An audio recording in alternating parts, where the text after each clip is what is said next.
Salut, c'est Fred de iVisible. Pour ceux qui ne connaissent pas ma chaîne, je vous encourage à consulter mes vidéos précédentes et surtout mon site en cliquant sur le lien dans la section description de cette vidéo. J'aimerais savoir ce que vous pensez de la qualité des vidéos et du site web. N'hésitez donc pas à laisser quelques mots dans la section des commentaires de cette vidéo. Aujourd'hui, je vais vous parler de la conviction du fondateur de Terrano. Révolution, démocratisation de l'accessibilité à la santé personnelle, faible quantité de sang requis pour effectuer des tests sur une nouvelle technologie. À quoi ces déclarations vous font-elles penser? Eh bien, c'était une partie du contenu de la présentation commerciale d'Elizabeth Holmes. J'ai passé beaucoup d'heures à regarder les documentaires disponibles en ligne et la série créée par Disney qui était d'ailleurs très bien conçue.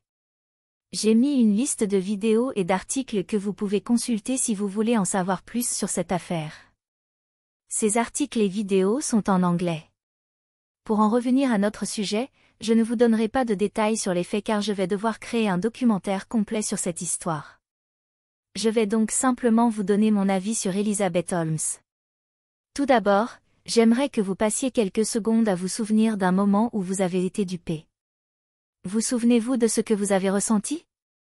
Vous souvenez-vous du sentiment d'être en colère, triste ou en détresse? Maintenant, quand il s'agit de notre santé, personne n'aime qu'on lui dise qu'une procédure médicale comporte un risque d'échec. Cependant, vous faites confiance aux experts et vous supposez que les conseils donnés sont honnêtes et pour votre propre bien. Elizabeth Holmes a passé d'innombrables heures à parler comme si elle était une experte dans le domaine des tests médicaux. Elle a délibérément menti et inventé une fausse personnalité afin de s'intégrer dans un environnement commercial qui encourage les hommes blancs à entreprendre sans avoir terminé leurs études supérieures. Par exemple, Bill Gates et Mark Zuckerberg n'ont pas terminé leurs études. Nous pouvons donc supposer qu'elle a peut-être été inspirée par ce type de comportement en tant qu'entrepreneur en technologie. Pour moi, elle est l'épiphanie de ce à quoi ressemble un escroc imbu de sa personne. Pourquoi? Elle, en tant que femme blanche venant de la classe sociale supérieure, elle pouvait faire beaucoup de bien autour d'elle. Au lieu de cela, elle a choisi de convaincre les investisseurs d'injecter d'énormes sommes d'argent, près de 1 milliard de dollars, pendant environ 12 à 15 ans sans montrer de réels progrès.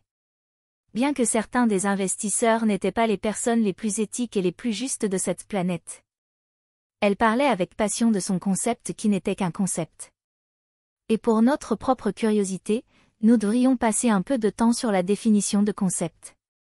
C'est une idée abstraite, en raison de son caractère intangible, dans le monde des affaires, les concepts doivent être travaillés autant que possible dans le cadre des technologies contemporaines afin de répondre aux besoins des clients. Les clients et les investisseurs ne sont pas les seuls acteurs dont les entreprises devraient se préoccuper.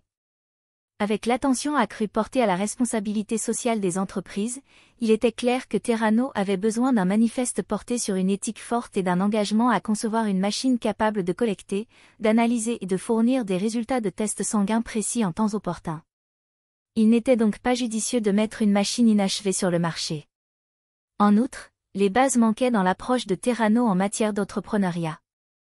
Elle n'a même pas passé de temps à faire de la recherche sur le marché, ce qui aurait pu être le moyen de comprendre quelles étaient les lacunes à combler ou ce qui était déjà facilement disponible sur le marché. Peut-on s'attendre à voir un concept car être homologué pour la production sans que toute la conformité nécessaire en matière de sécurité ne soit vérifiée? Mais pourquoi est-ce que je me soucie de cette histoire? La réponse à cette question est que Terrano a utilisé le besoin des gens concernant les tests sanguins rapides, leur douleur, et leurs espoirs d'un avenir meilleur à son avantage dans le but de s'enrichir. Financement dont la communauté des personnes handicapées a bien besoin. Ces fonds auraient pu être utilisés adéquatement dans la recherche sur le cancer ou tout autre type de recherche liée aux maladies incurables. De nombreux exemples de recherches négligées et sous-financées me sont venus à l'esprit, tels que les maladies liées à l'addiction, l'aide au rétablissement des victimes de violences domestiques, l'aide au logement pour sans-abri, la guérison de la psychose postpartum, la dépression et l'anxiété, les personnes touchées par la faim et les déserts alimentaires, la guérison des maladies cardiaques, les remèdes contre le paludisme et le chikungunya, pour n'en nommer que quelques-uns. C'est pourquoi le fait d'être une femme blanche a placé Elizabeth Holmes en tête de liste dans l'obtention de financement et plutôt que d'aider les autres, elle s'est livrée à un comportement contre-productif et a donné une mauvaise image à l'entrepreneuriat. Personnellement, je crois que trop de blancs ont bénéficié de facilités économiques et prétendent être éduqués, intelligents, donc des experts. Tout cela tandis que d'autres ont du mal à se faire remarquer même lorsqu'ils travaillent très dur pour atteindre leurs objectifs et leurs rêves. En effet, la plupart des entreprises technologiques de la Silicon Valley ont moins de 2% d'employés noirs et je n'ai pas pu trouver de statistiques sur le pourcentage de personnes handicapées faisant partie de la main-d'œuvre, donc en ce qui concerne la diversité, c'est médiocre. Ce n'est pas un signe d'innovation, mais simplement de l'arrogance pure et une manifestation ouverte de comportements discriminatoires et racistes. C'est tout pour moi aujourd'hui, j'espère que vous avez apprécié cette vidéo et faites-moi savoir ce que vous pensez du sujet dans la section des commentaires. Merci de m'avoir écouté et à bientôt dans la prochaine vidéo.